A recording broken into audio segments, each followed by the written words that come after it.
devotees here asked me yesterday that when am I going to speak about the world crisis, which is what the title of the seminars was about. Sankhya Yoga, the world crisis, and what to do.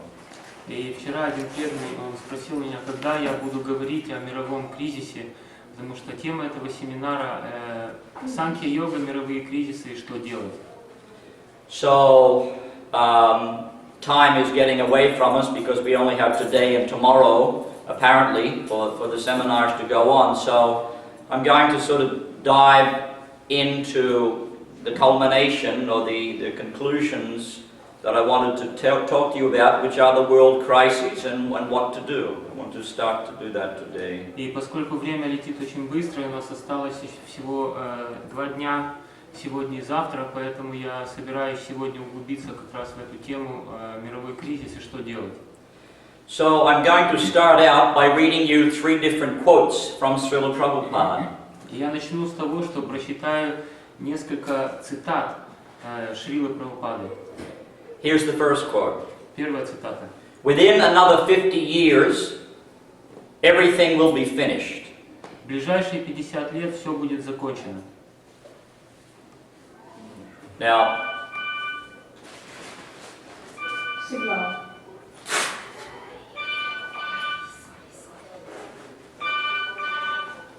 push button. Yeah, thank you.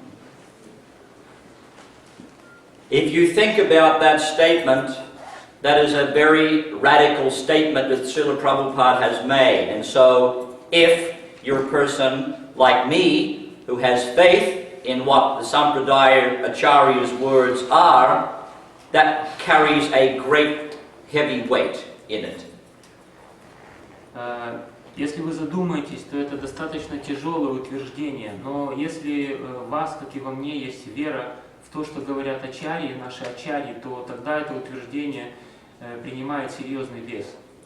Within another 50 years, everything will be finished. В ближайшие 50 лет все будет закончено. Srila Prabhupada made that statement in 1973. Шрила Прабхупад сделал это утверждение в 1973 году. So, 83, 93, 2003, now we're in 2011, so that's like what, 38, 37 years ago? Это было около 37 лет назад. Here's the next quote. Следующая цитата. No, I should finish by what I'm saying is, so 37 from 50 means what, 13 years? И 37 из 50 это означает что? Что 13 лет осталось? Here's the next quote. Следующая цитата. This civilization will collapse. Эта цивилизация обязательно обрушится. It cannot be run on. Она не может продолжаться. Fourth class men, I tell. Fourth class men, I tell. I'm saying, Prabhupada says, fourth class men. In other words, the world is comprised of Sudras. Fourth class men, I say. Люди 4-го класса, то есть шудры. Because it is conducted by the fourth class men. И это произойдет, потому что все это управляется или ведет к тому 4-й класс людей. Srila Prabhupada made that statement on a morning walk. The first one was also on a morning walk, not in a class, but the second one was also a morning walk in 1975 in Perth, Australia. И второе утверждение Шрила Прабхупад сделал так же, как и первое, на утренней прогулке в 1975 году в Персе, в Австралии.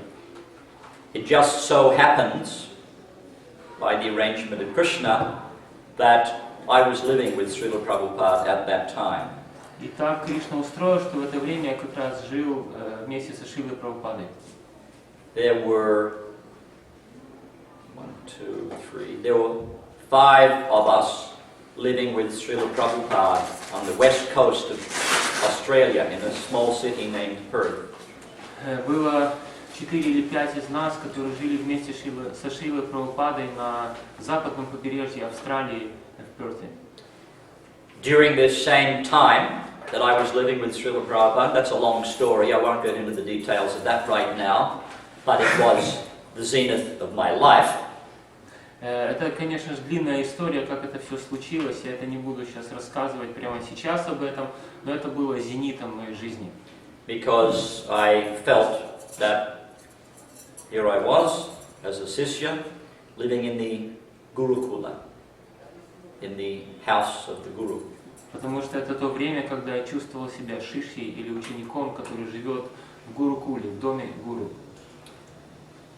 Srila Prabhupada, during that time, Srila Prabhupada was also translating the 5th canto of the Srimad Bhagavatam, and he was making some other radical statements, such as, they have not been to the moon. В это время Шрила Прабхупад работал над переводом 5-й песни Шримад Бхагаватам, и в это время он делал также другие радикальные утверждения, например, такое, что они никогда не бывали на Луне.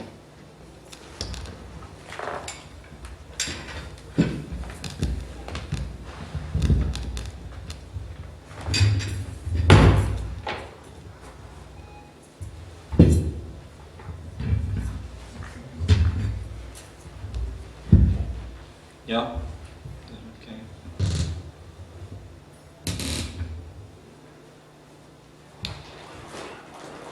You recording?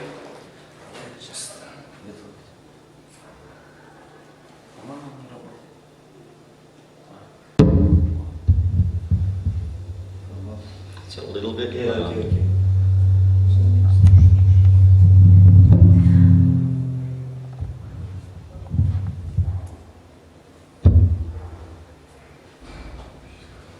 Hare Krishna. Did you bring your guitar with you? I can run down the stairs. Do some feedback.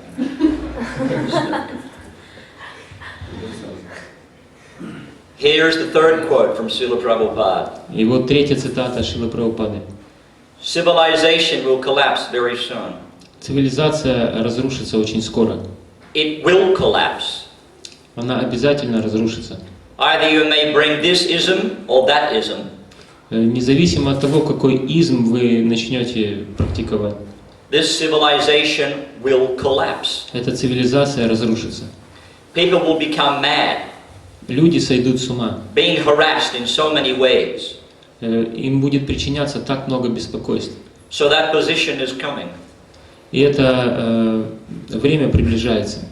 When the government cannot adjust, Когда правительство не может перестроиться, they start a war.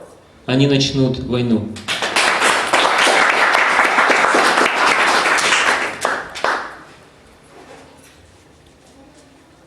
Therefore, in listening to these three quotes of Srila Prabhupada, we can conclude that the massive wars that are now going on all over the planet Earth, drastically different from what was happening 40, 50 years ago, they are occurring because why?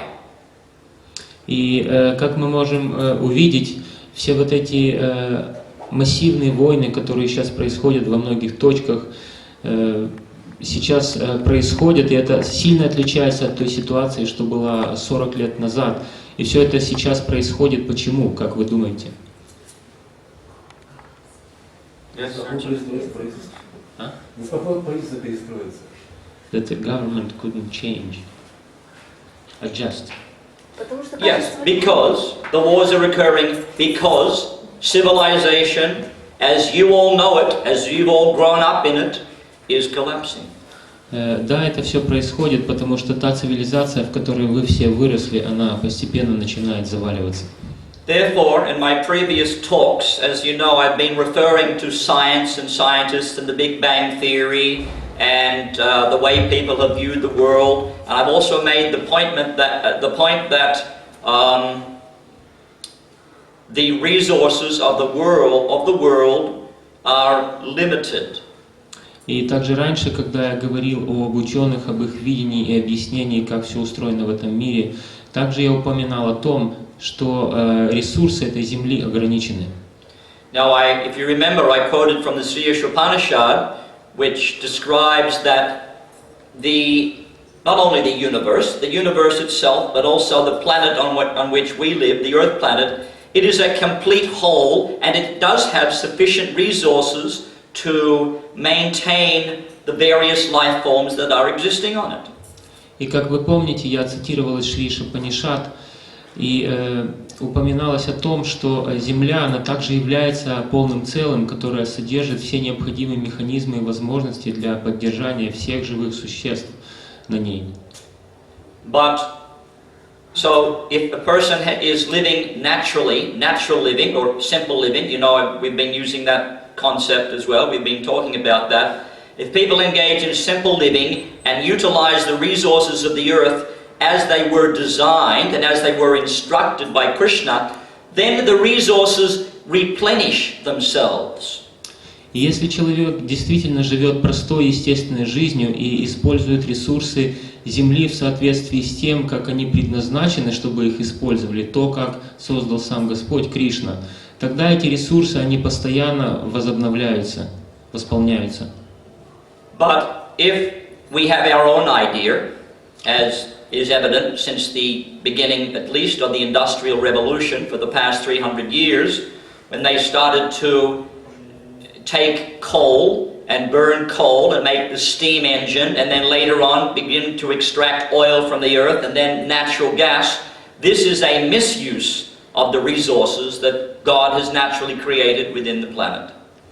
Но у нас была своя идея, как использовать эти ресурсы, и все это началось, как я раньше говорил, в период около 300 лет назад, с началом индустриальной эры, когда люди стали добывать уголь для паровых двигателей, и позже они стали использовать нефть. So, try and understand. И это как раз не то, как эти ресурсы должны использоваться, не то, как предназначено быть им использованными самим Творцом. And so try and understand the point. There are trees growing, there are the oceans, there are rivers giving fresh water, there are vegetables and plants being produced for both men and animals. You know, the birds eat the bugs and the water becomes evaporated from the ocean and it falls down onto the rivers, etc. I don't want to say too much otherwise. И, как вы знаете, все эти естественные механизмы очень хорошо разработаны, что есть деревья, есть суша, есть вода, есть птицы, которые едят насекомых, и вода испаряется, образуются облака, идет дождь, растут растения. Все это очень такая самодостаточная система.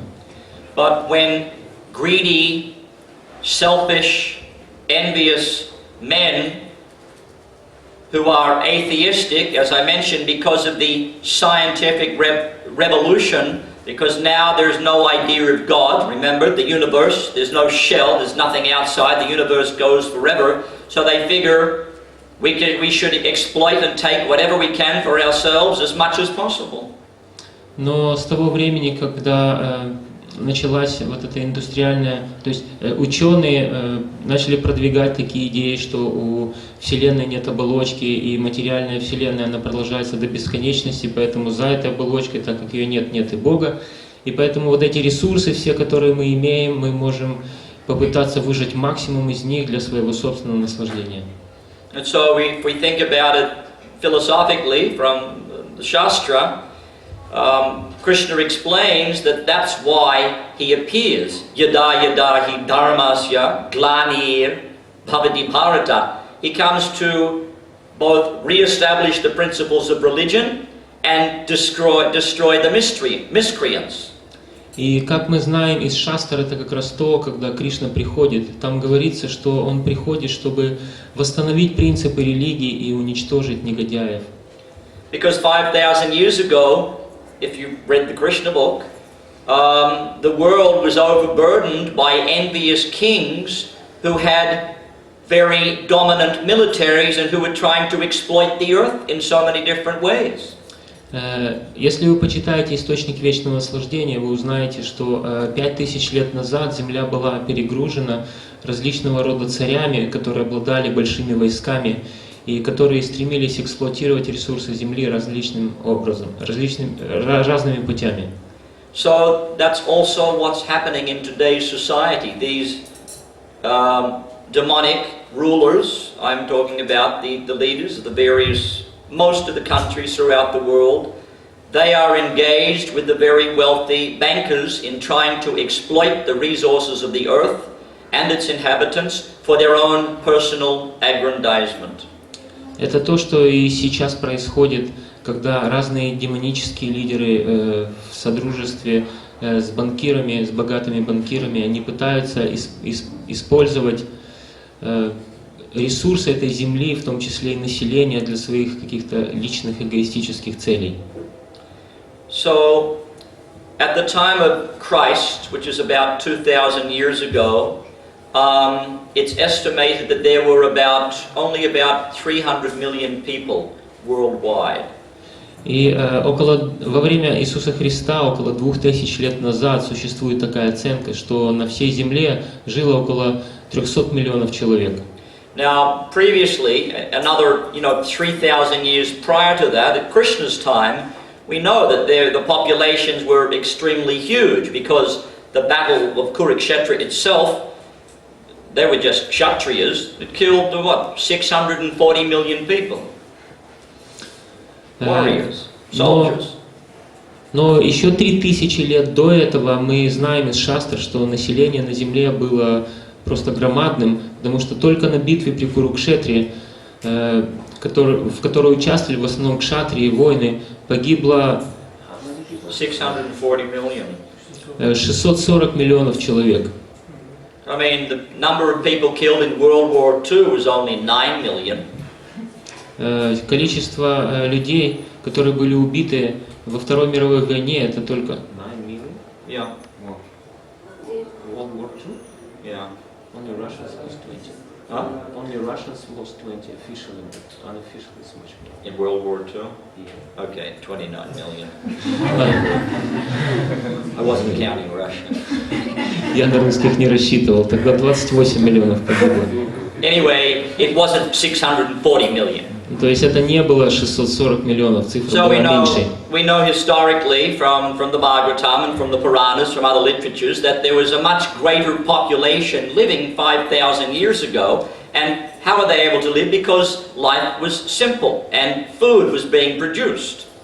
И таким образом мы понимаем, что 5000 лет назад население Земли было гораздо большим, чем сейчас. И каким же образом они способны были жить, как им хватало всем еды, потому что они жили простой жизнью и выращивались естественные продукты, естественным путем. So, between the time of Christ, which is about 2,000 years ago, just over 2,000 years ago, up to 1800, the world population went from 300 million to 1 billion. The first billion people on the earth, the consensus was in 1800. So that's, you could say, in 2,000 years it took us to come to 1 billion. И со времен Иисуса Христа, когда на земле жило 300 тысяч человек, до 18 века население выросло в 1 миллиард. То есть это заняло примерно 1800 лет рост населения, чтобы вышел на уровень 1 миллиарда человек. From the year 1800 to the year 1930, the world increased by another billion. So there were 2 billion people by 1930. И с 18 века до 1930 года на Земле появился 2 миллиард людей. Население было увеличено до 2 миллиардов. By 1960, within another 30 years, it had increased to 3.5 to 4 billion. И в последующие 30 лет население Земли увеличилось до 3,5-4 миллиардов. And so from 1960 to now, we've gone from 3.5 to 7 billion years. So you can see a much shorter time period with a much greater expansion of population. И с 960 года до теперешнего времени мы видим, как с 3,5 миллиардов человек население выросло до почти 7 миллиардов человек. То есть мы видим, как в более короткий промежуток времени количество людей растет все на большие и на большие цифры. And yet, we know that from, say, the 1930s up to the present moment, people who are actually growing food, maybe not in the Ukraine, but in the developed nations of the rest of the world, United Kingdom, Italy, Spain, Portugal, Germany, France, the USA, Australia, the number of people growing food has become very small. И с 1930 года по теперешнее время есть такая статистика, что количество людей, выращивающих свою собственную еду, очень катастрофически уменьшилось в таких странах первого мира, таких как Австралия, Америка, Англия, Франция, Италия и так далее. And yet, ostensibly speaking, there has been enough food produced to support the 6 to 7 billion inhabitants of the earth, that are human inhabitants that are on the planet right now. И тем не Can you all менее, move forward, please? пожалуйста, подвиньтесь вперед, чтобы сзади было место. Тем не менее, даже при таком уменьшении производства продуктов, все равно достаточно еды в каком-то смысле сейчас, даже чтобы поддерживать эти 7 миллиардов человек. The reason that sufficient food has been produced up to around this point in time is because of oil. И причина, по которой это достаточное количество производится до теперешнего времени, это нефть. In the late 19th century, actually by 1900, Baku in Azerbaijan was producing 95% of all of the oil that Russia was using. И в 19 веке Баку в Азербайджане, там производилось около 85%, 95% всей нефти, которую использовала вся Россия. It's a private joke here. You know, Russians have this, don't ask me why, but they have this confusion between 8 and 9. Это такая необъяснимая дилемма, потому что русские всегда путают английские цифры 9 и 8. So, that was in 1900 in Baku, Azerbaijan, and then, you know, oil began to be extracted in other countries throughout the world, such as Venezuela, but also in the USA. Oil was discovered in the USA. И вот с этого времени также нефть стали искать и в других странах, и добывать ее в таких, как Венесуэла и даже в Америке, в USA. And then at one point, the USA happened to be the largest oil producer in the world. И в какой-то момент Соединенные Штаты Америки, они стали самым крупным производителем нефти в мире. There was so much oil being produced in the USA in the 40s and in the 50s and in the 60s that it was cheaper than water. И в 40-е, 50-е и 60-е годы в Америке производилось столько нефти, что она была намного дешевле, даже чем вода. Then in 1956, a very famous man who was a geologist, one of the most famous geologists in the world, his name was M. King Hubbert. 1956, I was 3 at that time. He was attending a convention, which, 1956, we're talking just after the Second World War, 10 years after the end of the Second World War here. И M. King Hubbert. в 1956 году такой известный, всемирно известный геолог Кинг Хаббард, 56 год, это как раз когда мне было 3 года. So he was attending a convention of geologists and physicists, and he made the radically startling statement that the USA was going to peak in oil production by the early 1970s, which was in 14 years' time from when he was speaking. Peak means the top of the production. И он сделал такое радикальное утверждение, что на конвенции геологов, что Соединенные Штаты Америки достигнут своего пика в производстве нефти в ближайшие 14 лет. So, there was so much oil being produced in the USA at that time that he was just laughed at by the rest of the geologists, because between 1956 and 1970, the USA began to produce even more millions of barrels of oil every day. То есть все остальные ученые, они просто посмеялись над ним, потому что темпы роста добычи этой нефти в Америке были очень большими, и добыча постоянно увеличивалась. То есть они не понимали, почему в 14 лет Америка достигнет своего пика, почему дальше это не будет увеличиваться.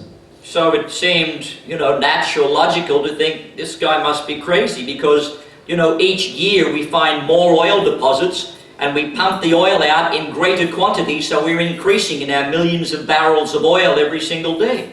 Они были очень сильно удивлены и считали его вообще сумасшедшим, потому что буквально каждый короткий период времени они находили все новые и новые месторождения нефти и выкачивали эту нефть, и добыча возрастала на миллионы баррелей. And then in the early 70s there was what's called the OPEC crisis. OPEC means the Middle East community of countries like Qatar and Kuwait and Saudi Arabia and what are the other countries there? Dubai, and there was a crisis. There was a mini war went on between the US and these nations, so they stopped producing so much oil at that time. Middle Eastern countries. И в середине 70-х случился так называемый кризис, когда вот эти страны в Средней Азии, такие как Кувейт, Саудовская Аравия, Эмираты и другие близлежащие страны, они в результате войны между Америкой и ними, они очень сильно сократили добычу нефти. So then, lo and behold, in 1979, the USA reached its peak of oil extraction, just as M. King Hubbard had predicted. The reason it didn't happen earlier was simply because of this OPEC crisis. Otherwise, it would have happened exactly as he said. The amount of oil being extracted out of the earth reached its peak, and so their production became less and less and less. In 79. 79.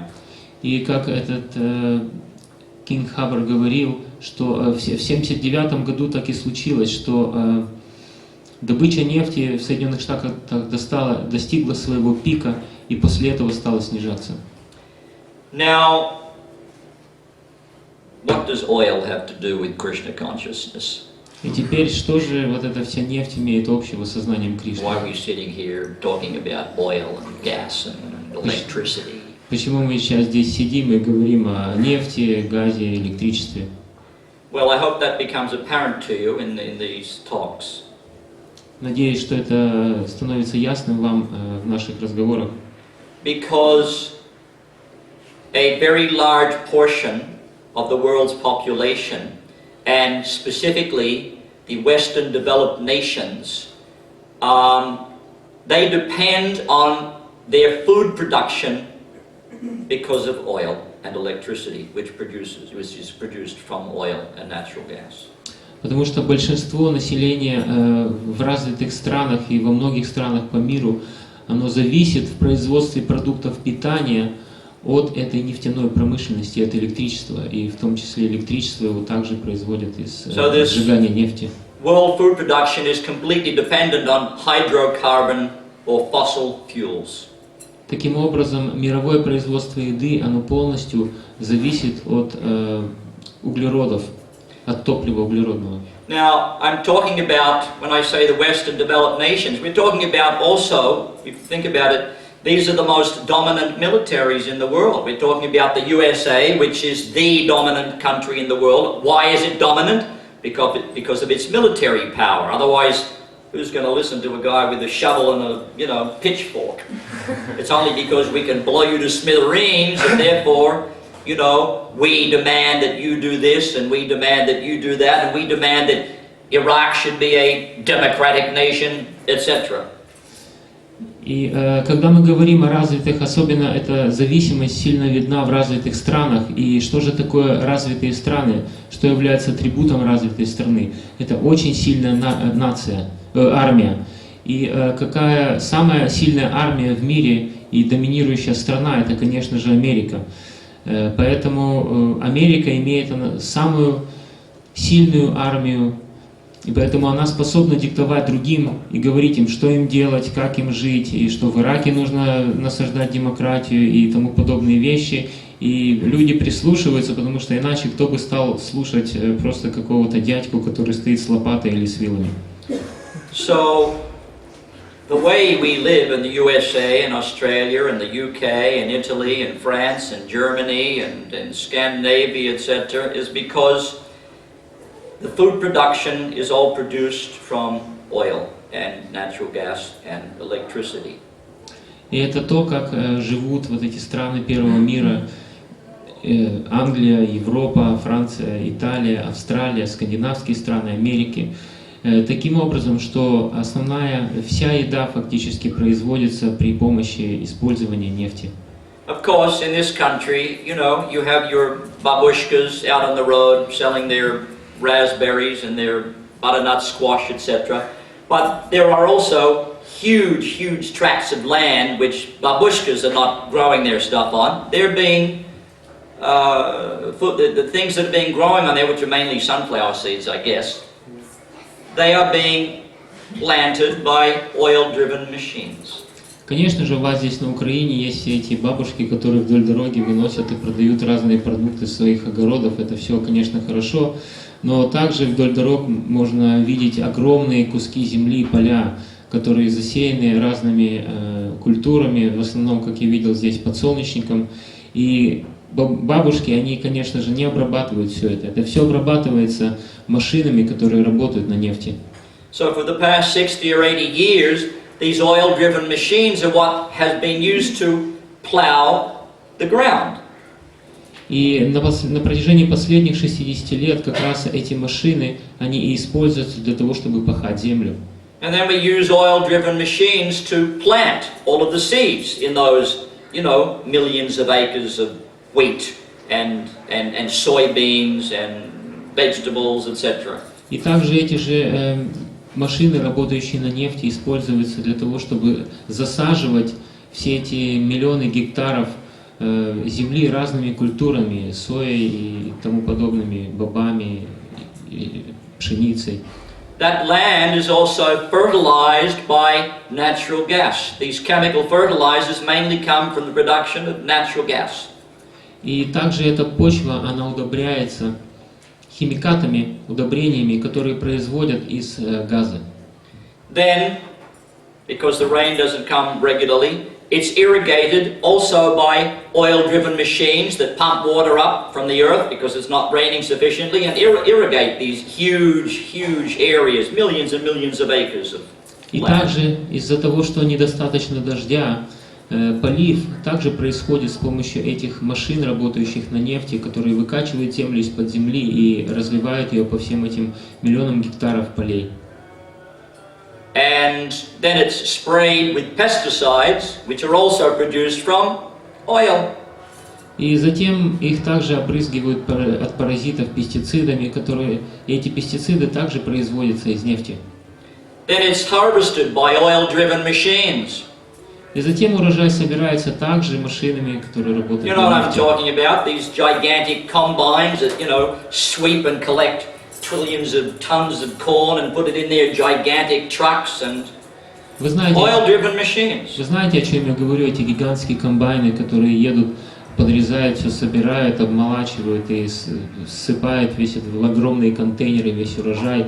Все это машины, работающие на нефти. After being harvested, then it's trucked or transported by oil-driven machines to the gigantic warehouses. И также после того, как это все собрали, это все транспортируется с помощью машин на нефти в гигантские склады.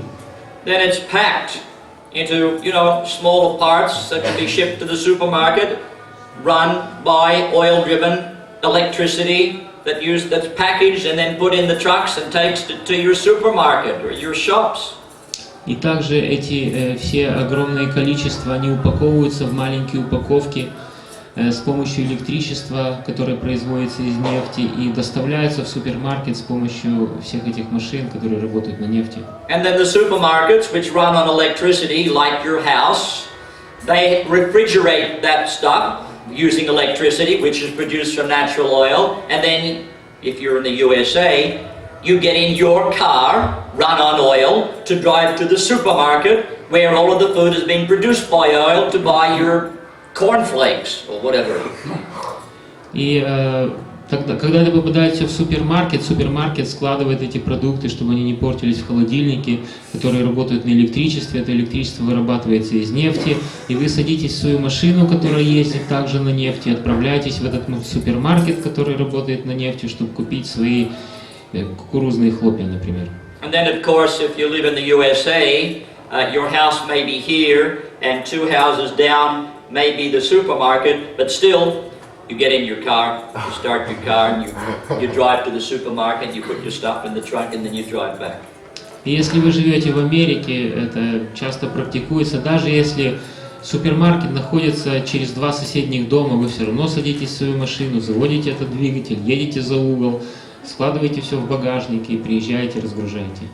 So you can see how the Western world and even many other developing nations, because they're also producing oil in Venezuela and in Colombia and in Russia and in so many other countries throughout the world, the food production is all dependent on the oil.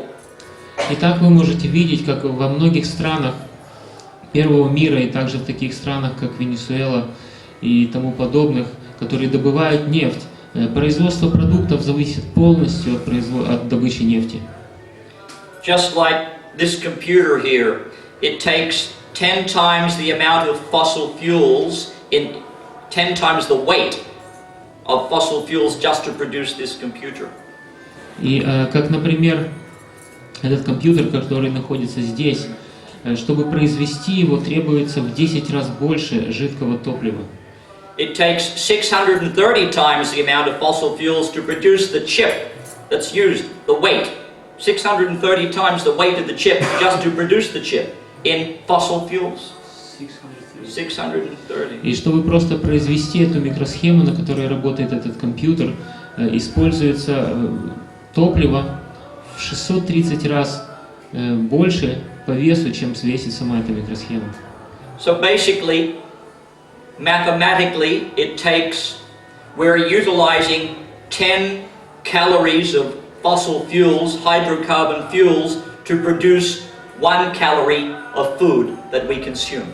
Таким образом, мы берем 10 единиц топлива, чтобы произвести 1 единицу какой-то продукции, которую мы потребляем, или еды, которую мы потребляем. So, if you know anything about mathematics, this is not going to work for very much longer. Если вы, конечно же, немного знакомы с математикой, вы можете понять, что это не может долго продолжаться. Please move forward, because more people are trying to come Пожалуйста, in. если можно, подвиньтесь еще вперед, потому что еще люди приходят. Thank you.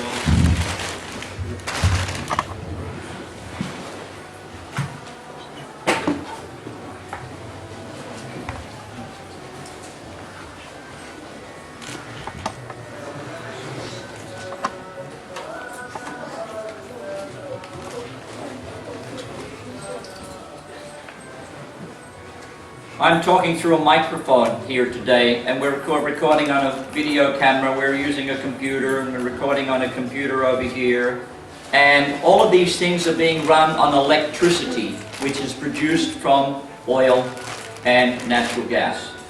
И также мы сегодня используем, вот я, например, говорю в микрофон, пользуюсь компьютером, тут вот работает видеокамера, и другой компьютер записывает звук. Все это было произведено, используя электричество, которое было, в свою очередь, произведено с помощью нефти. And guess what? И как вы думаете, что же дальше? The world is running out of oil and natural gas. Что в мире заканчивается это нефть и газ. That means it's also running out of electricity. это означает, что также будет заканчиваться и электричество. In 2003, there was a blackout on the eastern seaboard of the USA. В 2003 году было такое знаменитое отключение света, электричества по западному Истерну, по восточному побережью Соединенных Штатов. It was in the middle of the summer, and it was caused, supposedly, by a branch that fell on a power line, and that power line shorted a small electrical substation, a small distance away. И это произошло предположительно из-за того, что какая-то большая ветка дерева, она упала на крупную линию электропередач, и в результате этого какая-то подстанция, небольшая подстанция перегорела. That substation connects to another substation, which connects to another substation, and because it was the summer and it was the afternoon, it was the peak time of electricity use. So everybody, all of the industry and all of the hospitals and all of the offices, and they were all running their air conditioners, etc. So there was a lot of electrical use being used at that particular time in the summer. That's what USA people do. They turn on their air conditioner. И это все произошло в середине дня, в середине лета, когда было очень жарко. И это означает, что все потребители электричества, они работали на полную мощность. Заводы, фабрики, госпиталя, люди потребляли электричество. В Америке, то есть никто особо это не экономит, они просто все включают кондиционеры и все. They're also running their computers, and if you have a desktop, most people leave those things running 24/7. And by the way, at least in the USA, it is estimated that 20% of all of the electricity usage is now due to computer use and internet alone. И в Америке многие люди, которые имеют настольные компьютеры, они их держат включенными 24 часа в сутки. И по статистике в Америке около 20% электричества уходит только на то, чтобы поддерживать эти компьютеры и интернет. So the branch fell on the power line went to the substation fried, fizzled, it connected to the other substation connected to the other substation, and what happened was suddenly there was an electricity blackout and 57 million people lost current. И таким образом вот эта ветвь, она упала на линию электропередач, что замкнуло провода, и это все отразилось на этой подстанции, которая сгорела, которая была соединена с другой подстанцией, та подстанция с другой подстанцией, и так все это сработало, что 56 миллионов людей остались без света. That's about 1/5 or 1/6 of the entire American population. Это примерно 1/5 или 1/6 часть всего населения Америки. So when you don't have electricity, what happens? None of your stuff works. And we're talking about hospitals, we're talking about communication, we're talking about telephone lines, we're talking about the police force, we're talking about every component of society. Modern society is run on electricity, which is produced from oil, which is running out.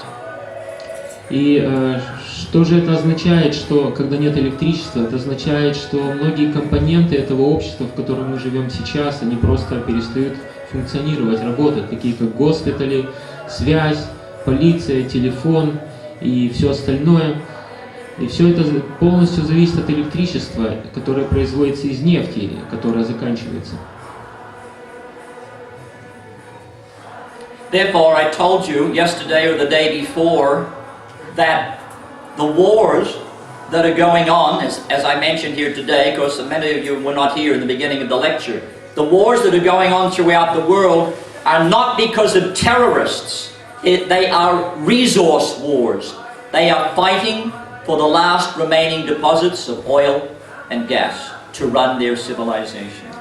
Поэтому те войны, которые сейчас происходят по всему миру, как я говорил в начале своей лекции, может кто-то не слышал, они на самом деле войны не по причине какого-то терроризма, это просто войны за остатки тех ресурсов, которые еще есть. Because, I mean, after all, if you remember a few years ago, back around 2001 and 2002, we were all told that Saddam Hussein has weapons of mass destruction and he's planning to use it on millions of people, so we need to invade Iraq to prevent this demon from killing millions of people. И буквально недавно, в 2001-2002 году, что же нам всем говорили, что вот этот большой демон Саддам Хусейн, он сидит в Ираке и готовится с помощью оружия массового уничтожения поразить миллионы людей, и мы должны на самом деле его остановить. This information is given by the intelligence agencies of the USA, such as the CIA and the NSA, and it's conveyed to the president, and then it's repeated over the mainstream media, not only in the USA, but all of the television and radio and newspapers throughout the world, Western world, carry this information. Saddam Hussein, weapons of mass destruction, weapons of mass destruction, weapons of mass destruction. We need to stop this guy.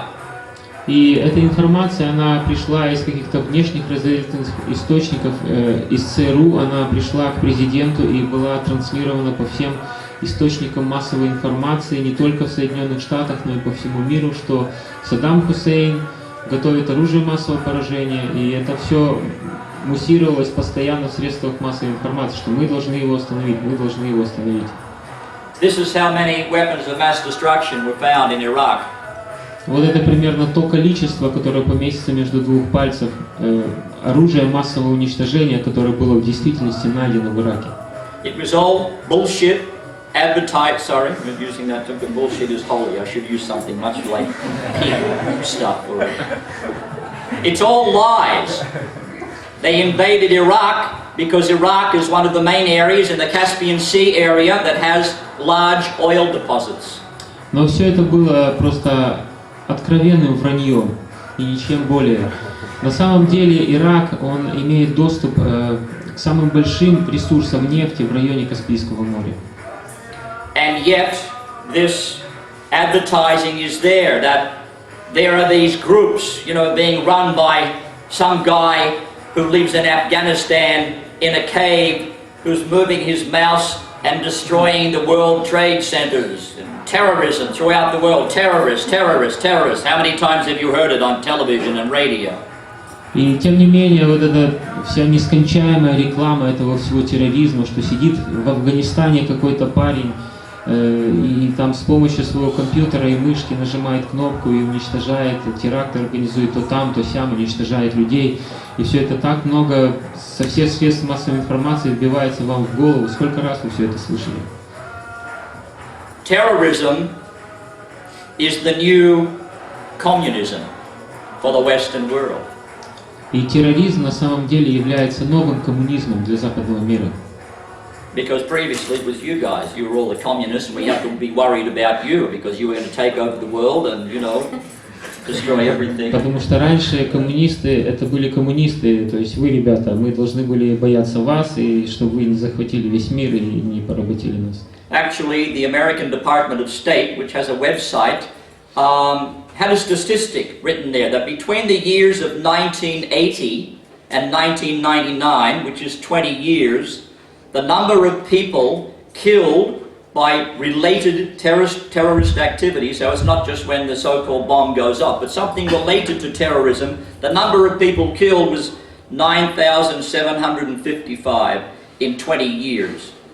На самом деле на веб-сайте Государственного департамента США есть такая статистика, что в период с 1980 года до 1999 года количество людей, убитых в связи с терроризмом, составило 8500.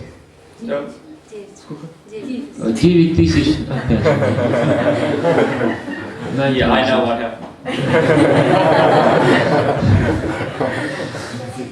9500 людей было убито за этот период.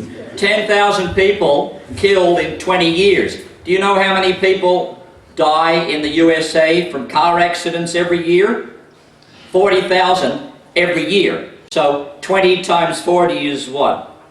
800,000, almost 1 million people in 20 years die from car accidents alone in the USA. И, то есть за 20 лет периода терроризма, так называемого, погибло всего 9,5 тысяч людей, в то время как в Америке только за год от дорожных катастроф гибнет около 20 тысяч людей. То есть если это все помножить на 20 лет, то получается около миллиона людей погибло просто от автомобильных катастроф за этот период. Do you realize how many people die from heart disease every year? People who die from smoke inhalation. I'm talking about secondhand smoke. You may not be smoking the cigarette, but if you're close to a person who's smoking a cigarette, like maybe your parent and you're a child, there are millions of people who die from smoking-related diseases, drinking-related diseases, heart diseases every year. И надеюсь, вы понимаете, сколько на самом деле каждый год гибнет людей от сердечных болезней, от болезней, связанных с курением. Не обязательно, что вы сами курите, вы просто находитесь с тем, кто курит рядом, и вы можете заболеть смертельной болезнью. Сколько много людей умирает от подобных болезней. What to speak of heart disease and multiple sclerosis and tuberculosis and a myriad of other diseases. So, should we really be focusing so much of our energy and attention on the terrorists? И так много людей гибнет от многих других болезней по другим разным случаям. И на самом деле, стоит ли нам так много фокусировать свои энергии на борьбе с так называемым терроризмом? So, I'm just trying to make the point to you that this idea of terrorism is a smokescreen so to cover the idea that the oil and the gas in the world are running out, and that means an end to Western society as we know it. And because we are people who are attached to our cars, our computers, our cell phones, our video cameras, we need the oil to maintain our lifestyle. На самом деле, эта вся идея терроризма, это просто как дымовая завеса, которая покрывает тот факт, что на самом деле мы полностью зависим от нефти, и она заканчивается, на которой, в принципе, вся наша жизнь зависит полностью от нее. So because a lot of you were not here in the beginning of the lecture, I'm going to go back to the beginning of the lecture and read you 3 quotes from Srila Prabhupada. Поскольку многие из вас не находились здесь во время начала лекции, я снова прочитаю те 3 цитаты Прабхупады, которые я прочитал в начале. Here's the first one. Within another 50 years, everything will be finished. Первая цитата. В ближайшие 50 лет все будет закончено. Srila Prabhupada on a morning walk in 1973. Это Шрила Прабхупад сказал на утренней прогулке в 1973 году. Here's the second quote. Вторая цитата. This civilization will collapse. Эта цивилизация разрушится. It cannot be run on. Она не может продолжаться долго. Fourth class men, Sudras, I say. И это будут люди 4-го класса, шудры. Because it is being conducted by fourth class men. Потому что она управляется людьми 4-го класса. That was a morning walk in Perth, Australia, 1975. Это было в 1975 году на утренней прогулке в Перте, в Австралии. Here's the third quote. Третья цитата. Civilization will collapse very soon. Цивилизация разрушится очень скоро. All over the world. По всему миру. It will collapse. Она обязательно разрушится. Either you may bring this ism or that ism. Вне зависимости от того, какой изм вы начнете практиковать. Terrorism, one of the isms. Терроризм – это как раз один из этих измов. This civilization will collapse. Эта цивилизация разрушится. People will become mad. Люди сойдут с ума. Being harassed in so many ways. Когда им станут причиняться так много беспокойств. So that position is coming. И эта ситуация приближается. When the government cannot adjust, they start a war. Когда правительство не сможет перестроиться, они начнут войну. So here, I'm telling you today why what I've been speaking about is Sankhya Yoga, the world crises, and what to do. Because Srila Prabhupada wanted his followers to establish farm communities. That's a Vedic society about which I've been talking, the components of which I've been mentioning in my classes. The Vedic society needs to be established by all of you. И это то, о чем я здесь говорю, о санхья-йоге, о мировом кризисе и что с этим делать.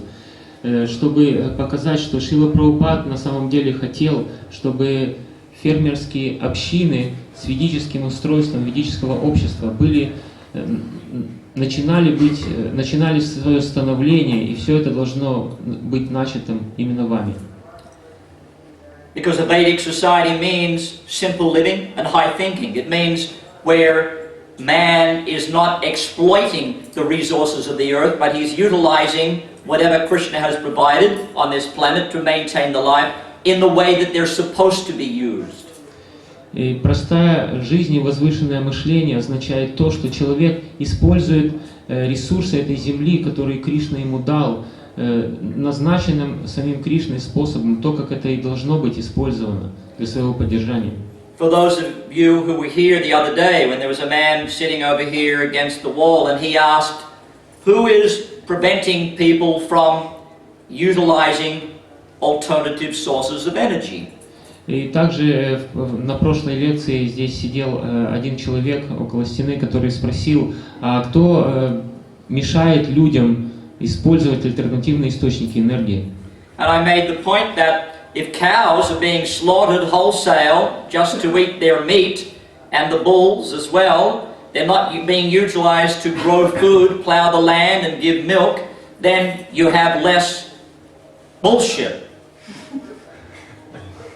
Isn't it? By which people normally use that cow dung, that bull dung, in order to cook their sabjis at night. Когда коровы убиваются массовым образом, чтобы просто получить их мясо и съесть, быки, они не используются для возделывания земли, они тоже убиваются для мяса. Таким образом, у вас получается гораздо меньше или почти нет навоза, который на самом деле можно высушить и на котором можно приготовить очень прекрасную еду. If huge amounts of rainforest and other forest, all of the trees are being cut down, where are the birds going to live? Where are the insects going to live? The trees are being used for useless things such as rubbish literature throughout the world, and so there's not enough firewood that you could collect in the forest also to cook your food in a simple way. И вся эта бумажная индустрия, которая срезает так много деревьев, этих вековых лесов, джунглей, просто где живут птицы и определенные насекомые, все это завершенный цикл. Эти леса вырубаются для производства бесполезной литературы и каких-то рекламных памфлетов и тому подобных вещей. И это означает, что у вас есть гораздо меньше дерева, на котором бы вы могли приготовить свою еду. So Srila Prabhupada made these statements about this society, Western civilization, or civilization as we've grown up in it, because you're all relatively young people. Srila Prabhupada made these statements 37 years ago. Шрила Прабхупад сделал эти утверждения 37 лет назад, в то время как многие из вас достаточно моложе этой цифры.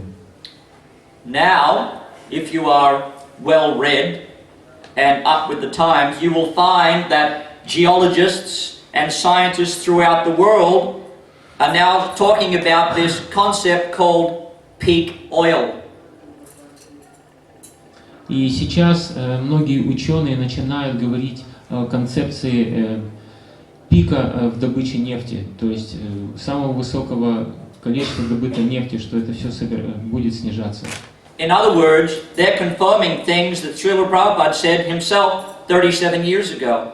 То есть сейчас они сами подтверждают те вещи, о которых Шрила Прабхупад говорил 37 лет назад.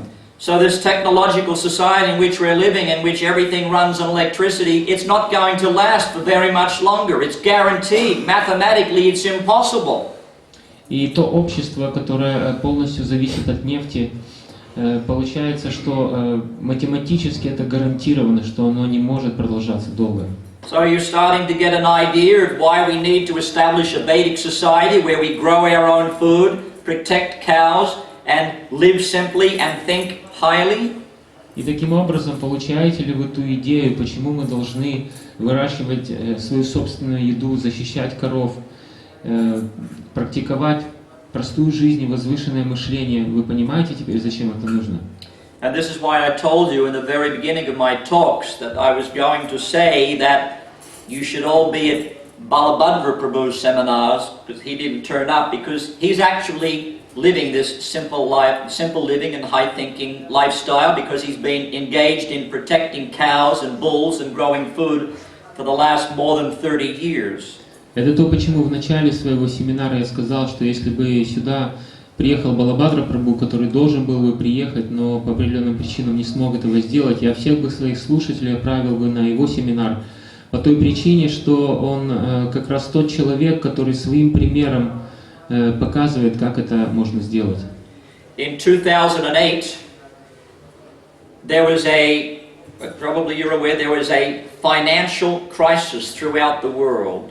Как вы, наверное, знаете, в 2008 году был по всему миру финансовый кризис. Because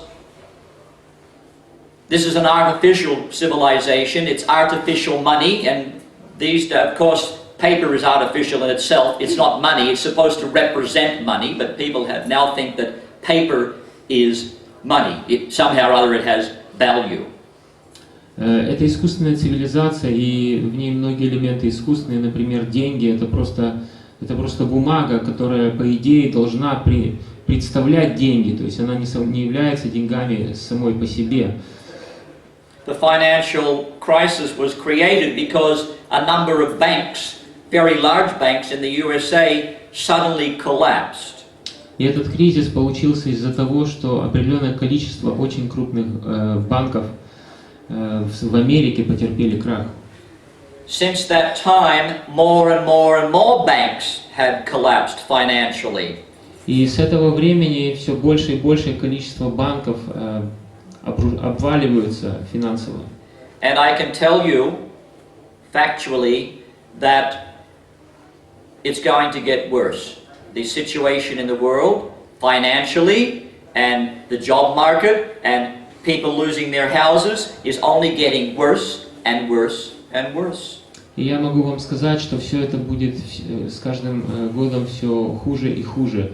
Финансовая ситуация, ситуация на рынке труда и ситуация с людьми, которые теряют свои дома из-за займов. So there is a dire necessity of returning to that concept which Srila Prabhupada coined himself, simple living and high thinking. Поэтому есть очень большая необходимость к тому, чтобы мы обратились к этой концепции Шрилы Прабхупады, простая жизнь и возвышенное мышление. Therefore I titled my talks here, Sankhya Yoga, the World Crises and What to Do. Srila Prabhupada has actually given us the answers of what to do. Это то, почему я назвал этот семинар «Санхья йога. Мировой кризис и что делать». Потому что Шрила Прабхупад на самом деле уже сказал нам, что делать.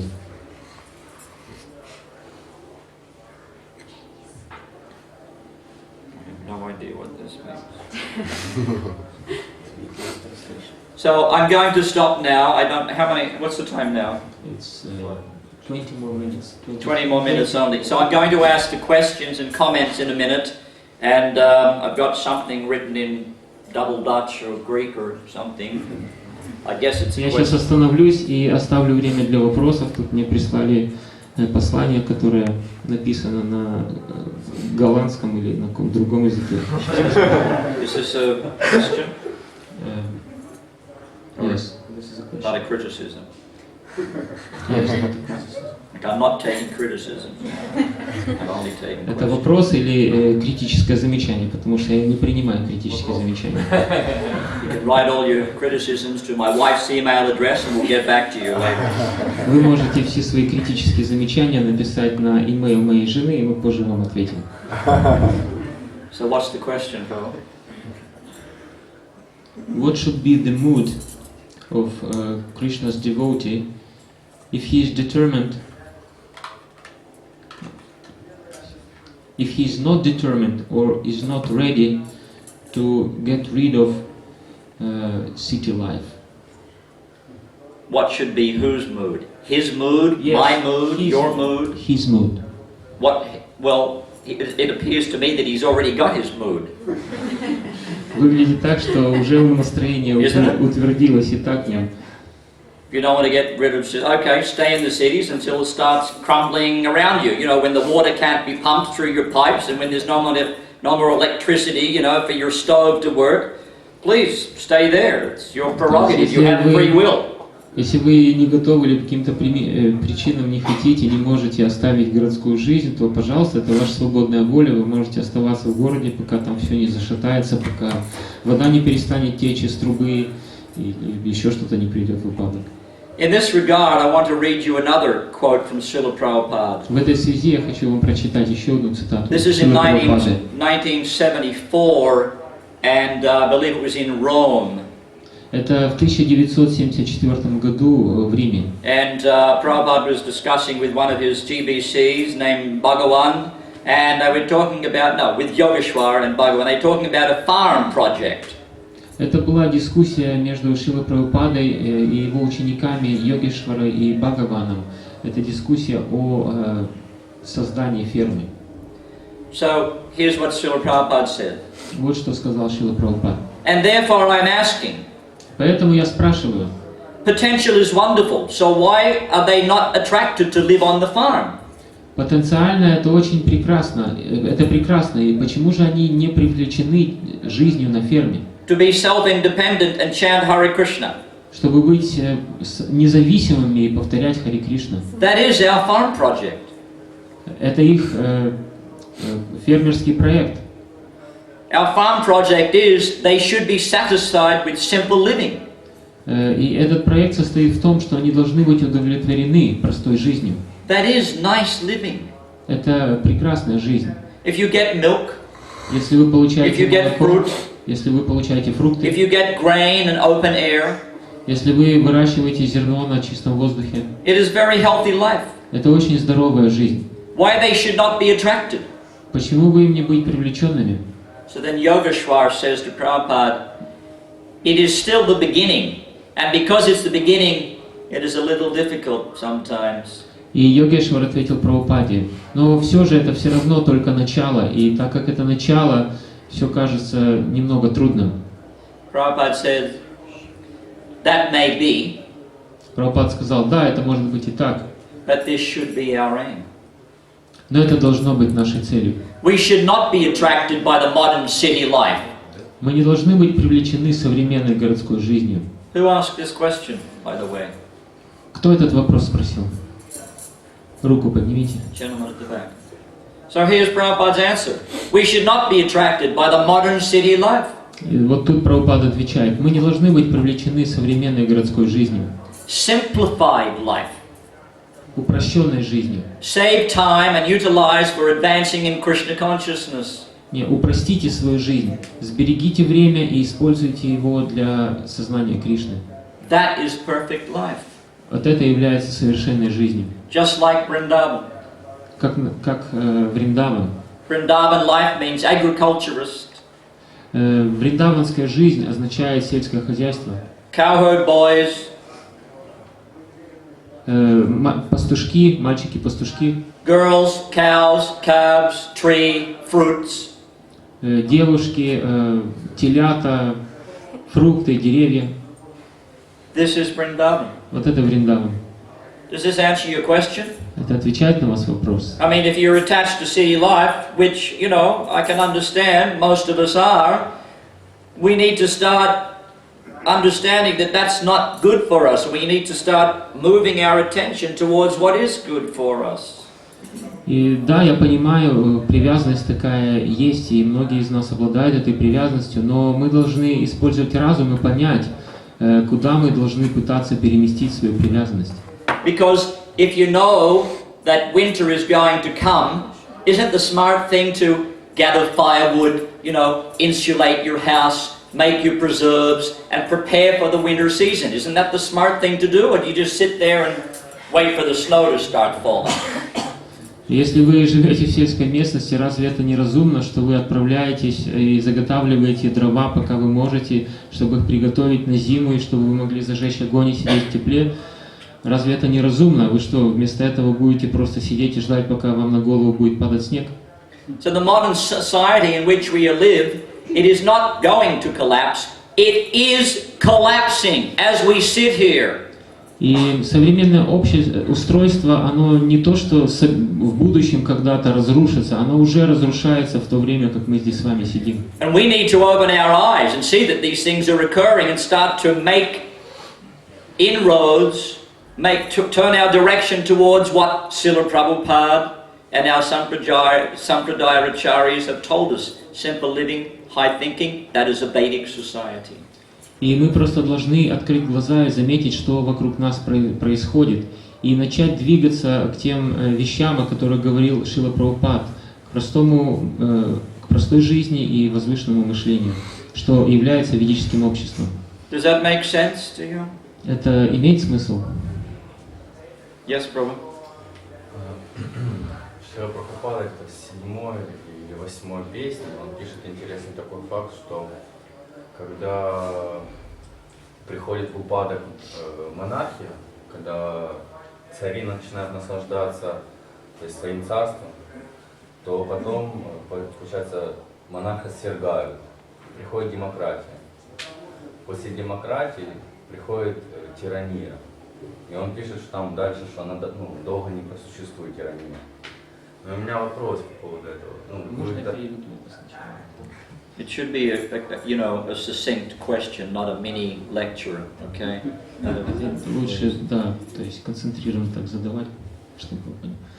In 6th or 7th canto of Srimad Bhagavatam, Srila Prabhupada mentions that when monarchy is experiencing difficulties and monarchs start to just, utilize everything to enjoy themselves, they degrade, exploit. Then after that comes democracy comes after that, and after democracy comes tyranny. И нас ждет дальше тирания. And what to expect next? If now is democracy, should we expect tyranny? There's no such thing as democracy. It's a complete illusion. На самом деле такой вещи, как демократия, вообще не существует. There's no such thing. Полная иллюзия. It's a total illusion. Because иллюзия. democracy means we all have an equal say and we should all decide what should be done. But how can that be when we all have different ideas? Потому что демократия означает, что мы все имеем право голоса и мы можем решать, как дальше идти. Но как же это происходит? I mean, is democracy, who's the leading democratic nation in the world? It's the USA. So is it democratic, is it democratic that we should go and invade another country like Iraq or Afghanistan and impose our will on them? Is that a democratic thing to do? Например, самой демократической страной в мире считается Соединенные Штаты Америки, но разве какое-то вообще отношение имеет к демократии, когда решается просто пойти в какую-то другую страну, там насаждать, что нам надо, например, Ирак? Разве это все демократично? Anyway, we're not talking about political systems at the moment. That's not really so important. Because if you have Krishna-conscious Varnashram, I don't like to use the word leadership, by the way. I don't like the idea of leaders, because Prabhupada wanted Varnashram, and the leaders of a Varnashram society are the Brahmanas, who instruct the Kshatriyas, who are meant to protect the citizens. So, but even so, in any political system, if the people are Krishna conscious, then, if the leaders, the heads of society are Krishna conscious, then the people will not be exploited, whether it's monarchical or democratic or whatever you want to call it. Theocratic. Я не хотел бы так сильно сейчас углубляться в анализ вот этот весь политический, это не является нашей целью, но ведическая система такова, что если то есть браманы они наставляют кшатриев, кшатрии они управляют, и если лидеры общества они находятся в сознании Кришны, то какова бы ни была система, люди не будут эксплуатироваться. You had a question? Есть такой народ чукчи, они не используют нефть, им приходится, чтобы выжить, убивать оленей. Что им делать, как им практиковать сознание? There are such a nation as Eskimos, and in order to survive, they don't use oil. They had to kill deer. So, what they should do? What should the Eskimos do? I don't think they eat deer, number one. Я не думаю, что они, во-первых, They едят eat оленей. whale blubber and Они едят тюленей жир walrus fat и and китовий жир, да. penguin butter. Пингвинское масло или еще что-то в этом духе. Well, I don't understand. What's the point? В чем смысл Question. вопроса? Они не могут выжить, не They есть cannot мясо, survive without doing this. не убивать. Why, if you're an Eskimo and you're born in a place which is a refrigerator and your house is made of ice, if you had any brain, why would you not get in your dog sled and move to a warmer climate? Если так случилось, что вы родились эскимосом и вас родили в холодильнике, то есть посреди льда ваш дом тоже сделан изо льда, и у вас есть хоть немножко мозгов, почему бы вам тогда не сесть на свою собачью упряжку и не поехать в более теплое место? Skins in the back. Get out of there, fast. Сложить все шкуры просто на сани, сесть сверху и хлестнуть собак и быстро оттуда уехать. I mean, really, you know, human life you're supposed to be intelligent, and if you're not intelligent, then you're going to have to take birth again. That's just the way it is. You know, maybe as a worm or an Eskimo or whatever. То есть человеческая жизнь подразумевает, что вы должны быть разумным. Если вы не разумны, это означает, что вы снова родитесь. И вы родитесь то ли эскимосом, то ли червяком, кем-нибудь, то есть вы снова родитесь. You know, we can only help people who want to be helped, who have some faith, who are interested in understanding that something is wrong in the society, something's wrong in the world, is there a higher purpose of life? To these people we can say something. Мы можем помочь только тем людям, которые хотят, чтобы им помогли, которые видят, что что-то не то происходит в обществе и что-то не так, надо что-то менять. И у них уже есть эта тенденция, чтобы прислушиваться, поэтому им мы можем помочь. Prabhupada actually uses the example of Eskimos to show how people are conditioned by their karma. Because even though such people are born in such a climate and such a horrible place where practically nothing grows, practically nobody ever thinks about leaving. Это Прабхупада использовал этот пример с эскимосами, чтобы показать, насколько люди очень сильно обусловлены своей кармой. При том, что эскимосы, они рождены в таких непригодных для жизни условиях, и их жизнь очень тяжелая, однако большинству из них вообще идея того, чтобы переехать куда-то в другое место, даже не приходит в голову. Yes. If I will have my farm, my family and Krishna's consciousness, and when the energy crisis will come, people will get mad, and they can come to me and want to take my food, maybe my home. What should I do? Shoot them.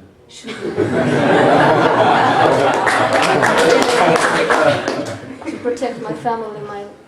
Well, yeah, okay.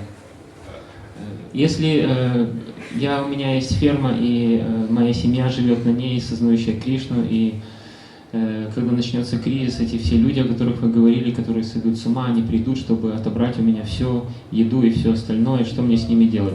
Ответ был таков: вы застрелите их. Можно кашей накормить отравленной. Don't call out, please.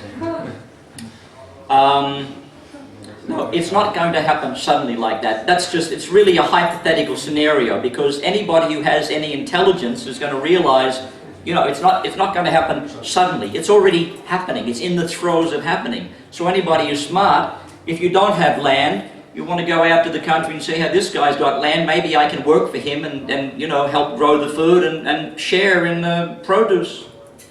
Isn't that a smarter idea? Because just stealing the food and not growing any more, that you're going to die next week anyway. Right? То есть это не так, что все это вдруг внезапно все случится и вот так вот люди побегут. Все это постепенно, оно уже происходит. Поэтому если все движется к этому, или разве не разумно, что если тебе не хватает еды здесь, а у того парня есть земля, поэтому я приду к нему, буду работать для него, и он мне часть еды даст. То есть таким образом. And of course, that's the idea of Varnashram, that there is a class of men who are kshatriyas, who are meant to protect the citizens and protect women, etc. В этом идея варнашрамы, там есть кшатрии, которые защищают общество, защищают женщин. Yes. Планета перенаселена. Ресурсы заканчиваются на планете, царит безбожие, правят нами демонические натуры. Разве не это перечисление не является ли, как сказать, что приход явления Кришны как раз получается в эти времена, да, наступает?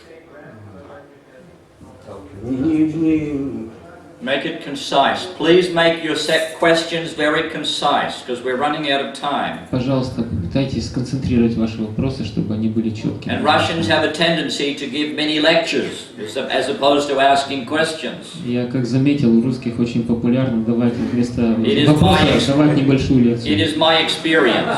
Вот у меня такой опыт. Someone comes up to me and says, I have a question. Кто-то подходит ко мне и говорит, у меня есть вопрос. I said, yeah, and then a half an hour later I'm still standing there И еще через полчаса я все еще стою вот так и продолжаю слушать.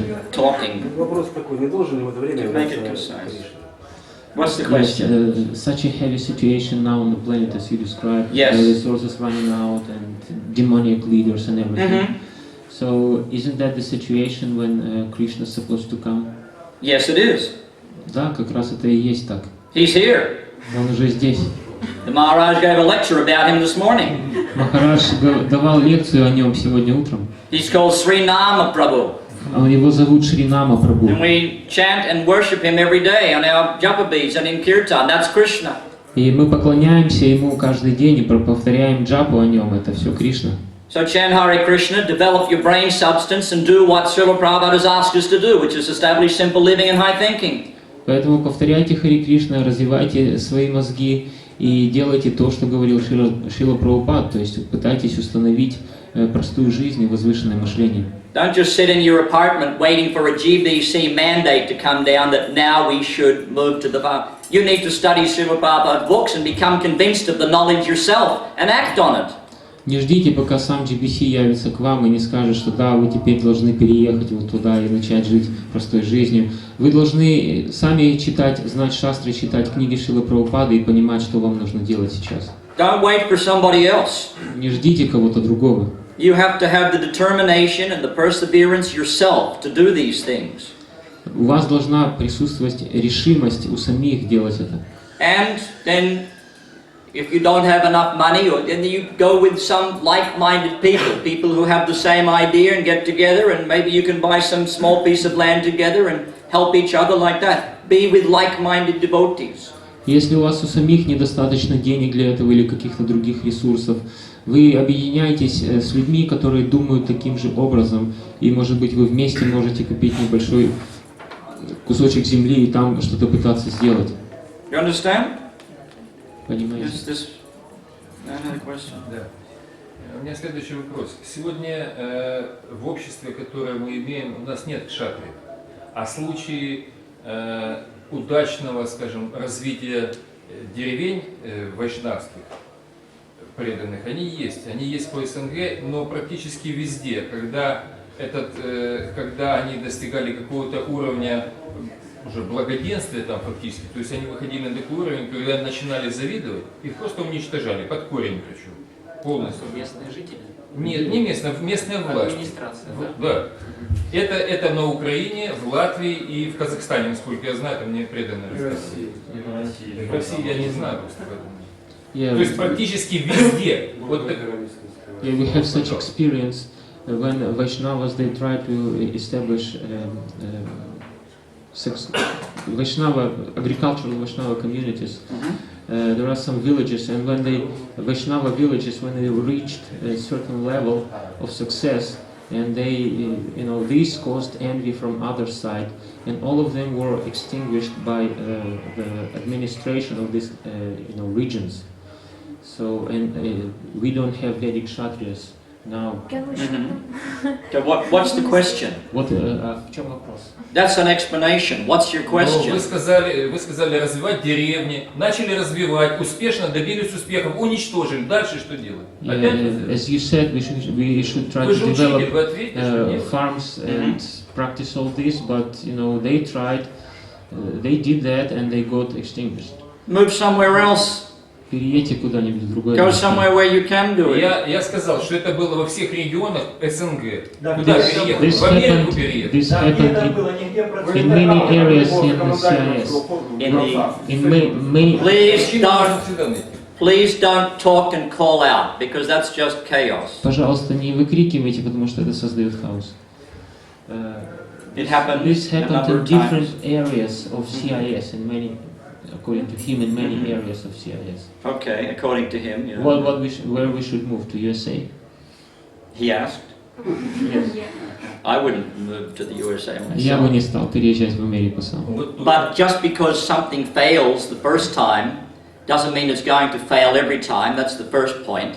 Первый момент в том, что если что-то не удалось в первый раз, это не означает, что оно всегда будет не удаваться. I mean, how much determination and perseverance do you have? Сколько решимости и настойчивости вы имеете? Because if you have faith in the Acharya's instructions and you have intelligence, then, or at least you're sincere, Krishna will give you intelligence what to do, where to go, how to do it. That's the meaning of Dadami Buddhi Yogam Tam. И если у вас есть достаточно веры в наставления ачарьев, поэтому, когда вы и есть искренность, с которой вы пытаетесь применить это, поэтому Кришна даст вам достаточно разума, чтобы понять, куда идти и что делать. It's a hypothetical. I think it's even if it's not hypothetical, it's a specific detail. What I'm trying to talk here about is in principle, not somebody's individual, experience or personal problem. We want to speak in principle, not in detail. О чем я здесь пытаюсь сказать, это о принципе, не о каком-то просто опыте в отдельном случае. Мы пытаемся понять принцип. And therefore I say, in principle, if you're sincere and serious about Krishna consciousness and you want to implement Srila Prabhupada's instructions, then Krishna in your heart will give you the intelligence what to do, how to do it, where to go, etc. И поэтому, если вы искренне в своих стремлениях, и у вас есть вера, и вы пытаетесь все это применить на практике, поэтому Кришна даст вам достаточно разума, чтобы понять, куда идти и что делать. It certainly doesn't mean that everybody's going to be successful overnight. Это означает, что не обязательно все станут за одну ночь сразу успешны в этом. Some other question? Еще вопросы? Yes, Prabhu. Несколько философский вопрос. Прабхупада говорил, что сейчас идет вкрапление сати-юги в Кали-югу, то есть Варанаша Мадхарма все равно дойдет до своего идеала когда-нибудь. Но когда вкрапление сати-юги в Кали-югу закончится, то есть получается опять все пойдет на спад, особенно между концом сати-юги и непосредственным приходом Калки. Вот что это будет? Именно регрессировать или что? Now is the golden age, as Prabhupada said, for 10,000 years, and obviously Varnashama going to be established at some point of time in this period. So what it means after these 10,000 years, everything going to diminish, and what happened till next Satya Yuga? Well, yes, after the 10,000-year golden period of Chaitanya Mahaprabhu, then the Kali will again ensue and things will begin to degrade for the next 410,000 years. Да, действительно, с концом Золотого века, когда закончатся эти 10 тысяч лет золотого вкрапления, Кали-юга снова вступит с новой силой в действие, и вещи станут ухудшаться. И это продлится 410 тысяч лет. But certainly we need these qualities of patience, tolerance, perseverance, determination. These things are necessary for the practice of bhakti. These things are mentioned by Srila Rupa Goswami in Upadeshamrita. Utsahan nischaya daryat tat tat karma pravartanat. These qualities are mentioned. We have to have them in order to be successful. Patience, perseverance, determination, tolerance, humility. Эти качества, терпение, настойчивость, смирение, решимость, это те качества, которые описывают ачарьи, которые нам необходимы в достижении этих целей. I mean, Chaitanya Mahaprabhu appeared 500 years ago, but it wasn't until Srila Prabhupada came onto the scene that the Hare Krishna movement, started to spread around the world. But Chaitanya Mahaprabhu said 500 years before, Priti Beti Ache Jata Nagaradigram Sarvatra Pracha Hoibe Mornam. He said that my name will be spread through all the towns and villages throughout the world. But that took 500 years. И, например, Господь Чайтанья, он пришел 500 лет назад и сказал, что имя Харе Кришна будет распространено в каждом городе и деревне. Однако это стало возможным и случилось только в последнее время, с тех пор, как Шрила Прабхупад поехал на Запад и распространил это движение. So we shouldn't be fruitive and think that, yeah, we're going to do it immediately, but we should be determined to carry out the Acharya's instructions and work towards what they want. И поэтому мы можем не должны сразу ожидать немедленных плодов, но тем не менее мы должны сохранять решимость и продолжать действовать, чтобы добиться того, что хотят от нас наши ачарьи. Maybe it'll take another 500 years until the Daivi Varnashram is established. I don't know. Может быть, это займет еще 500 лет до тех пор, пока Дайви Варнашрама будет снова установлена, я не знаю. But at least we all, if we're followers of Srila Prabhupada and we have faith in his instructions, we need to be working towards what he wanted implemented. Но если мы являемся последователями Шрилы Прабхупады и мы верим в его наставления, поэтому мы должны обязательно работать в этом направлении, чтобы осуществилось то, чего он хотел. Yes, bro. Насколько я знаю, в Америке существует довольно успешный пример людей, которые живут в общинах сельскохозяйственных, так называемых менонитов. По-английски сразу спросите. Вы все равно будете переводить. Ну я переведу, мне легче будет. Вы дословно, чтобы ваш вопрос был понятен. As far as I know, he asked me to ask in English. As far as I know, in your country there is a really great example of this communities of Amishes or Mennonite Christians.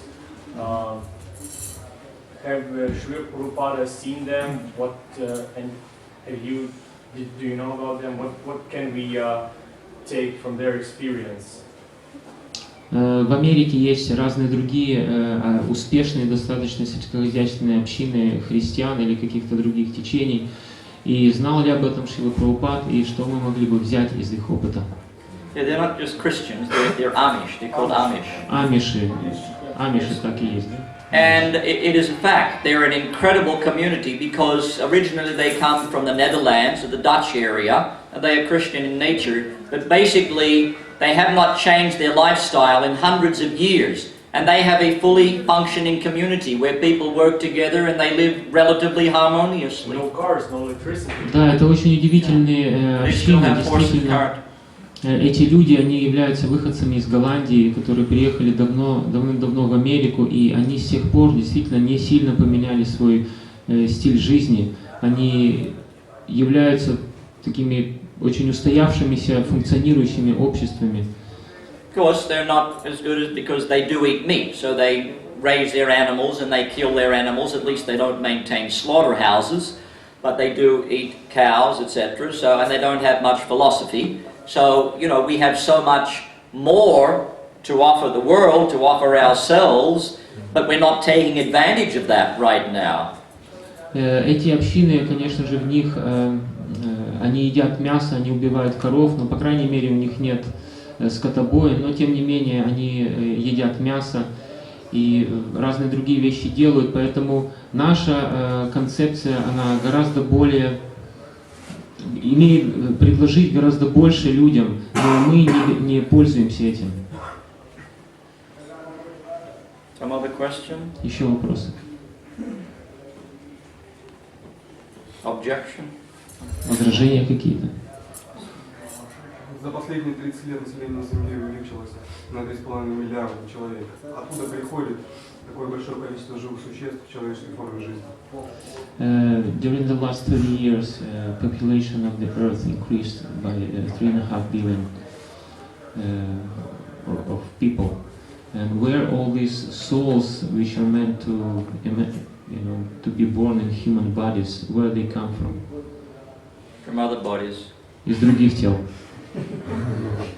I mean, I don't understand what does that have to do with what I've been speaking about. Я не совсем понимаю, как это имеет отношение к тому, что я говорил. Okay, so are there another 3 billion humans and what? What about all the ants and the insects and the...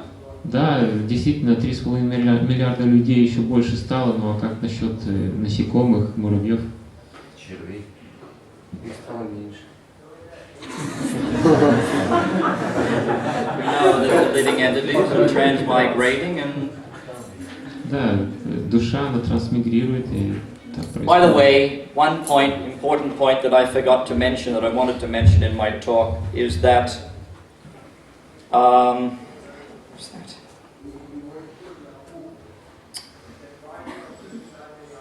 I can't remember now. I lost it. Had something to do with the transmigration of the living entities. Anyway, I'll remember it and we'll talk about it tomorrow. Может, завтра об этом поговорим.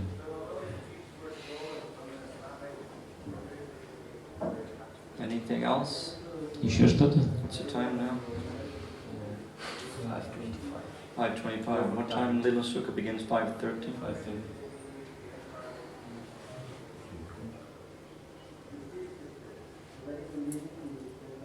Yes. Есть вопрос по денежной механике. По денежной механике? Ну да, по финансовым. I have a question about finance system. Yes, that's pertinent. Несколько месяцев назад группа русских ученых-экономистов, выступили в Европарламенте, они предложили отойти от долларового обеспечения всех товаров на Земле к энергетическому рублю, то есть сделать денежную единицу метрической. Ну, говоря простым языком, как линейка, которой можно что-то измерить. То есть привязать какую-то единицу денежную к киловатт-часу или к литру бензина и так далее. Слышали ли вы об этом? Если да, то каково, как вы эту тенденцию расцениваете? Recently, a few months ago, some Russian economists, they made a speech in the Europe Parliament. They suggested to get rid of concept of currency such as euro or US dollar and to make it that money should be connected to to make it like 1 liter of oil or some in energy, measure it in energy. And what's the question? What do you think about this?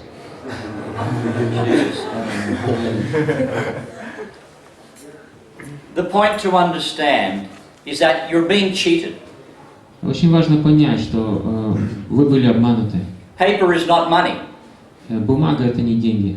But foolish people have been convinced that it has somehow or other it has value when it does not.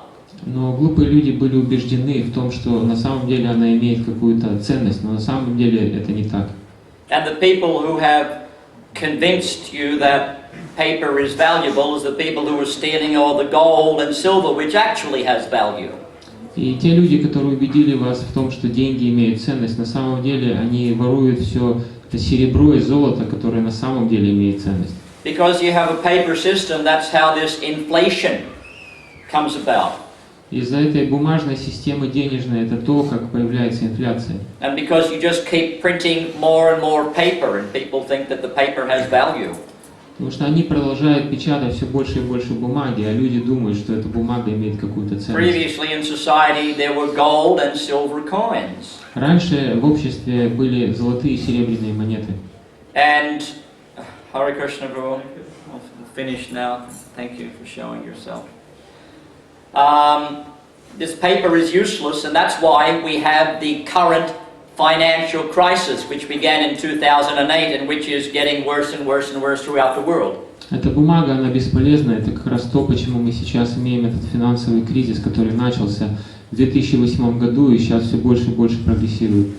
The very simple way to get out of the financial crisis is to get some land and grow food where you don't need to depend on paper. И самый лучший способ выйти из этого финансового кризиса – это заполучить землю и выращивать свою собственную еду, и тогда вы не будете зависеть от бумаги. It can only go on because people think that paper has value, and in fact, paper has no value whatsoever. Это может продолжаться только потому, что люди думают, что бумага имеет какую-то ценность, которую на самом деле она не имеет. Because not only in the Vedic culture, but in the ancient cultures throughout the world, a man produces, for example, wheat, and so he has excess surplus of wheat. and he needs cloth, for example. He may need some dress for his wife, or he may need some vegetables. So they barter, they trade things which actually have intrinsic value. Например, раньше, если один человек вырастил какой-то урожай зерна, и ему нужно какое-то платье для его жены, тогда он идет к тому, кто производит это платье, и просто обменивает это на зерно. Происходит бартерный обмен. You understand? Понимаете? I'm not going to comment on this Russian idea to the European Parliament. He said the question was not exactly about this. He understands all this. Не бумага, не золото, а He чисто talks. цифра в интернете. They try to make it even not a paper, but just a number on internet or something. Нет, привязан. Ты объясни ему, что привязали. This is connected in equivalent to Что something. привязали If you киловатт. like, we can discuss downstairs because my godbrother Lila Sukaprabhu is going to give you a Если seminar here хотите, мы right можем now. продолжить дискуссию Thank you very внизу, much. We'll see you back here tomorrow at потому что сейчас 3:30. Whoever здесь другой